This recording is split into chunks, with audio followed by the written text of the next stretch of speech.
Assalamualaikum guys, jumpa lagi dengan saya Umar S. Bakri dalam Sport Analysis.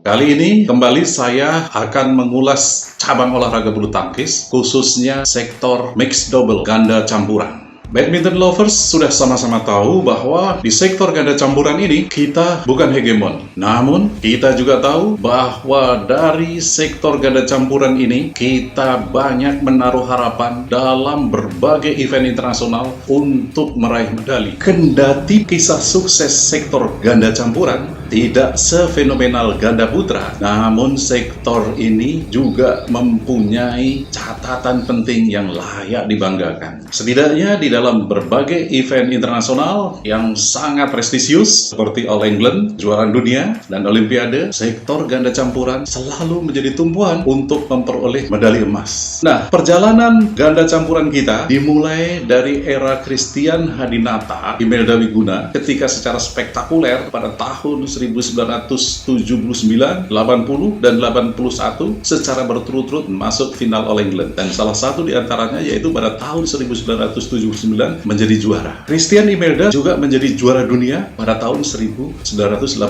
Setelah Christian Hadinata Imelda Wiguna menjadi juara All England 79 dan juara dunia tahun 1980, ganda campuran kita mati suri. Dalam berbagai ajang internasional tak satu pun gelar diperoleh oleh pasangan-pasangan kita. Baru pada tahun 1999 muncullah Riko Serianto, Minarti Timur. Pasangan ini berhasil masuk final All England dan meraih medali perak Olimpiade Sydney tahun 2000. Setelah itu, kisah sukses ganda campuran dilanjutkan oleh pasangan Nova Widianto dan Liliana Natsir. Ini lebih spektakuler dari para pendahulunya. Kendati Nova Widianto dan Liliana Natsir dua kali gagal di final All England, tapi Nova Butet berhasil menjadi juara dunia dua kali, yaitu tahun 2005 dan 2007. Selain itu, Nova Butet juga meraih medali perak dalam Olimpiade tahun 2008. Nah, setelah Nova Butet, Nova pensiun,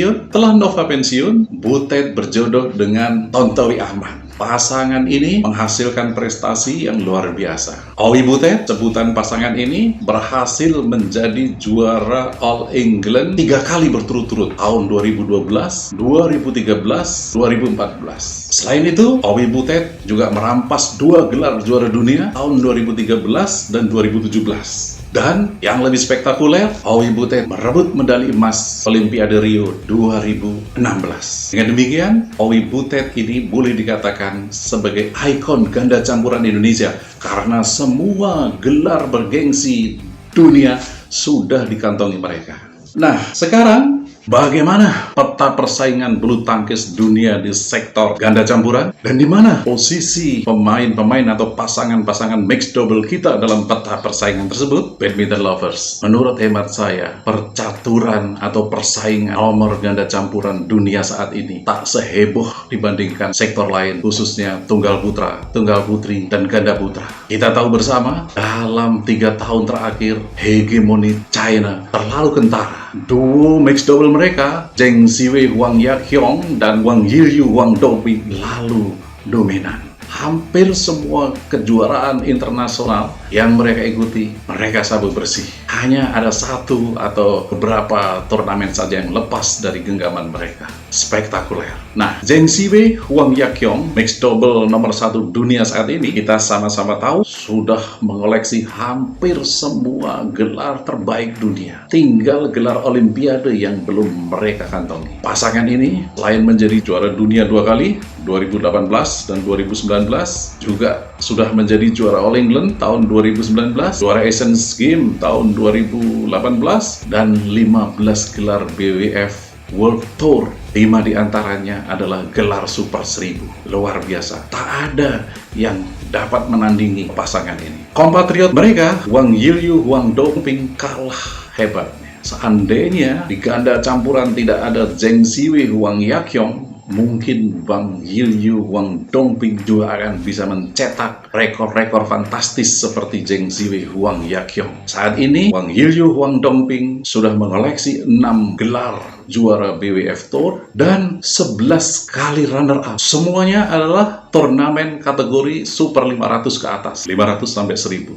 Pasangan ini tidak pernah mengikuti turnamen-turnamen kategori Super 300. Di luar duo China, Zheng Siwei, Huang Yaqiong, dan Wang Yilyu, Huang Dongping yang sangat dominan itu, saya melihat hanya ada 3 pasangan kelas dunia yang juga punya potensi untuk menjadi juara atau meraih gelar di turnamen-turnamen bintang 5, turnamen-turnamen papan atas. Siapa mereka? Yang pertama adalah tentu ganda campuran kita, yaitu Praven Jordan dan Melati Daiva Oktavianti. Pasangan kita ini bukan pasangan kaleng-kaleng. Pernah menjadi juara All England tahun 2020, kemudian juara turnamen Super 750, Denmark Open dan French Open. Saya rasa kalau dalam keadaan top form, pasangan ini punya peluang untuk mencuri gelar-gelar turnamen penting yang disisakan oleh duo China tadi. Nah, yang kedua adalah pasangan Jepang, ganda campuran Jepang, Yuta Watanabe, Arisa Higashino. Pasangan muda yang sangat energik dan dinamis ini punya peluang untuk bersaing di level atas dan sekaligus merebut gelar-gelar penting dalam beberapa tahun ke depan. Kita tahu bersama pasangan muda Jepang ini sudah meraih gelar juara All England tahun 2018, kemudian menjadi runner-up tahun 2019.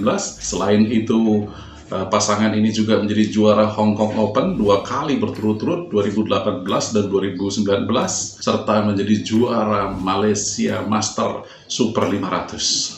Nah, yang ketiga, pasangan yang juga potensial untuk menjegal duo China sekaligus mencuri gelar-gelar internasional adalah ganda campuran Thailand. Dicapol Puavaranokrok Sapsire Teratanachai. Pasangan Thailand ini sangat fenomenal. Baru saja di bulan Januari 2021 meraih treble winner, yaitu Yonex Thailand Open Super 1000, Toyota Thailand Open Super 1000, dan BWF World Tour Final berhadiah $1.500.000. Nah, 3 pasangan ini, kalau duo China lengah atau dalam keadaan tidak dalam peak performanya, berpeluang untuk mencuri gelar-gelar dalam berbagai turnamen internasional dalam 1 atau 2 tahun mendatang.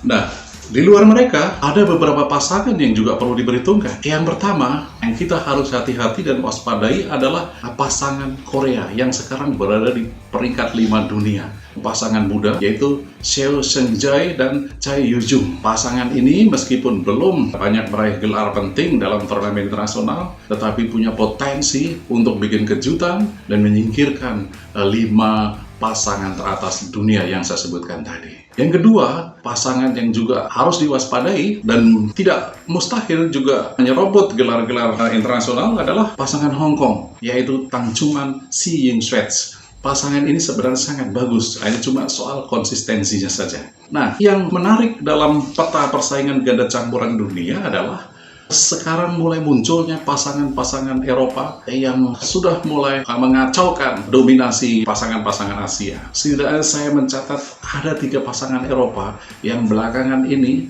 kalau tidak diwaspadai, dari masa depan itu bisa menjadi pasangan yang berbahaya. Yang pertama adalah pasangan Inggris, ganda campuran Inggris, yaitu Marcus Ellis dan Lauren Smith. Ini meskipun baru menjadi juara di beberapa turnamen Super 300, tapi dalam turnamen level-level atas juga sering merepotkan 5 pasangan dominan yang saya sebutkan tadi.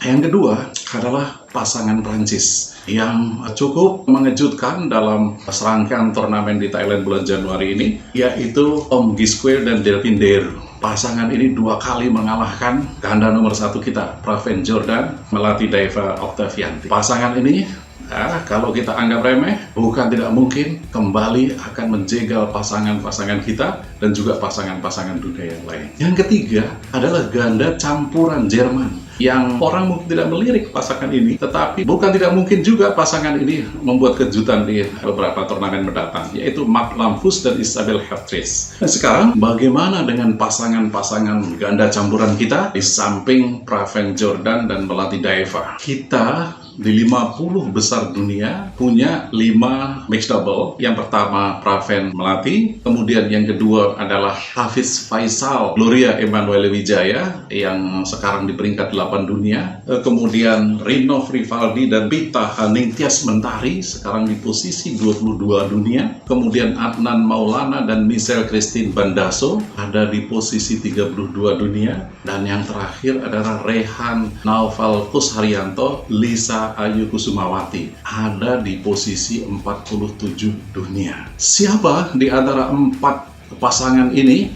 yang bisa mendampingi Praven Melati untuk meraih gelar-gelar internasional? Tentu harapan kita yang pertama adalah pada pasangan Hafiz Faisal dan Gloria Wijaya. Tetapi kalau melihat penampilannya selama hampir 3 tahun terakhir ini, saya agak kurang begitu optimis. Kelemahan dari pasangan ini adalah spirit bertandingnya, ya, fighting spiritnya itu agak kurang. Padahal sebenarnya kalau dari segi teknis dan dari segi fisik, terutama dari pemain cowoknya, yaitu Hafiz Faisal, sebenarnya tidak terlalu berbeda dengan pasangan Thailand, Dechapol dan Sapsira. Tidak terlalu tinggi, tetapi pasangan Thailand itu mempunyai fighting spirit yang luar biasa. Ini yang tidak terdapat pada Hafiz Faisal dan Gloria Wijaya. Kalau dari aspek ini tidak segera dibenahi, saya rasa Hafiz dan Faisal itu hanya akan sekedar meramaikan persaingan di babak-babak 16 besar atau 18 besar dan sulit sekali menembus semifinal atau final, apalagi menjadi juara. Saya justru berharap kalau PBSI mau serius, fokus pada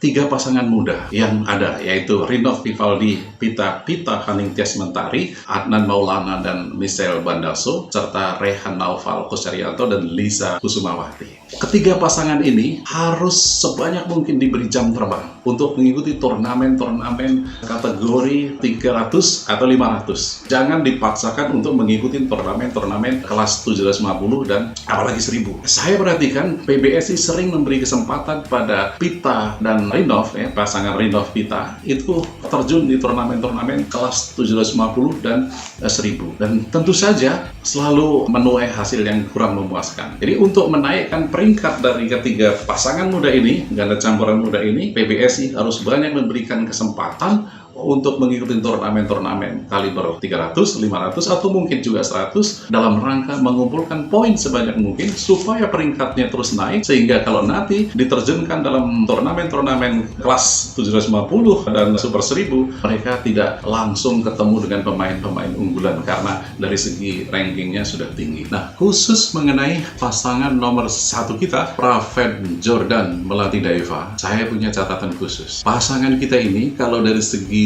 teknis, ya, dari segi kemampuan, dari segi kapasitas, tak diragukan lagi. Menjadi juara All England, 2 kali menjuarai turnamen Super 750, itu suatu bukti bahwa kelas pasangan ini memang tidak diragukan. Semua pasangan terbaik dunia, termasuk duo Mao China, Zheng Siwei Huang Yaqiong dan Wang Yilyu Wang Doping, sudah pernah merasakan keganasan pasangan kita ini. Akan tetapi, di lain kesempatan, pasangan kita ini juga dengan mudahnya dikalahkan oleh pemain yang enggak-enggak. Sebagai contoh misalnya, di Thailand bulan Januari lalu, 2 kali pasangan kita dikalahkan oleh pasangan Prancis. Pasangan Prancis, guys, Tom Quiskel dan Delbin Deru. Ini suatu hal yang ganjil menurut saya. Pasangan kita ini kadang-kadang bisa tampil begitu ganas, begitu hebat, ya, sulit untuk dikalahkan, tetapi di lain waktu juga dengan sangat mudahnya dia dikalahkan, bermain sangat buruk dan kehilangan orientasi. Ada masalah dengan pasangan kita ini, dan PBSI terutama Richard Mainaki dan Nova Widianto sebagai pelatih harus segera menyelesaikan masalah Praven dan Melati ini sebelum Olimpiade Tokyo digelar. Masalah tersebut harus diatasi. Apa masalah yang ada di dalam diri pasangan nomor 1 kita ini? Saya melihat lebih ke masalah kejiwaan, bukan masalah teknis. Kalau masalah teknis sudah selesai, teknis apapun sudah dikuasainya, dan itu sudah dibuktikan oleh kedua pemain kita itu. Tetapi masalah kejiwaan ini adalah yang selalu menjadi kendala kedua pemain untuk selalu konsisten bisa tampil optimal di berbagai turnamen internasional. Khusus mengenai Praven. Praven ini punya karakter pemain yang tidak bisa dipuji, tidak bisa diangkat-angkat, tidak bisa terlalu diharapkan. Justru dalam keadaan underdog, ya, diremehkan, pemain ini akan keluar semua potensinya. Ini adalah kejiwaan atau psikis, ya, karakter yang ada dalam diri Praven. Jadi kalau menghadapi turnamen-turnamen internasional, jangan membebani atau jangan berharap Praven melatih meraih gelar. Tapi justru kalau bisa dikondisikan dalam situasi underdog, diremehkan, justru di situ Praven akan selalu merasa tertantang dan membuktikan kemampuan kualitasnya. Tapi ini semua adalah merupakan catatan yang perlu segera dibenahi oleh duet pelatih kita, ya, Richard dan Nova. Saya yakin kalau Richard dan Nova segera bisa mengatasi masalah kejiwaan yang ada dalam diri Praven, pasangan kita ini 1-2 tahun ke depan akan sulit dikalahkan oleh pasangan dunia manapun. Demikian analisis olahraga saya kali ini. Sampai jumpa kembali dalam analisis olahraga saya berikutnya. Wassalamualaikum warahmatullahi wabarakatuh.